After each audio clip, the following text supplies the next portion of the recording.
À l'occasion du congrès de l'ESC 2024, j'ai eu l'occasion de présenter les résultats à long terme de l'utilisation du patisiran chez des patients atteints de cardiomyopathie et d'amylose cardiaque à transthyrétine.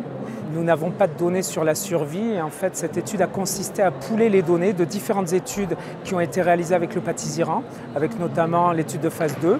La première étude, l'étude Apollo, qui était chez des patients atteints d'amylose à transthyrétine héréditaire avec polyneuropathie.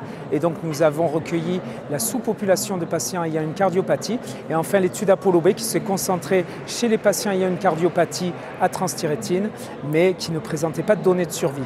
Nous avons poolé ces données et nous avons ensuite regardé sur les études d'extension, et ce qui nous a permis de collecter les données sur près de 500 patients avec un suivi de plus de 7 ans, 90 mois.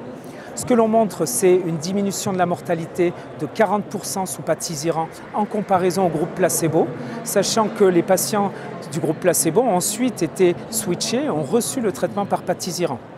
Et ce que l'on montre, c'est une diminution de 23% des hospitalisations, et ce avec un suivi, je vous le disais, de plus de 7 ans.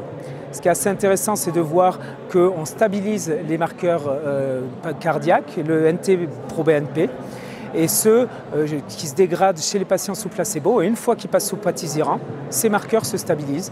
Et à peu près la même chose sur le strain longitudinal global, dont on ralentit la dégradation sous patisiran.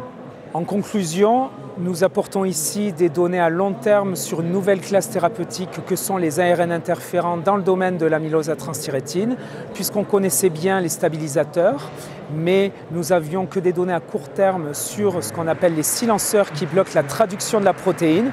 Et cette étude nous permet d'apporter des données à long terme sur la sécurité, mais également l'efficacité de cette nouvelle classe thérapeutique.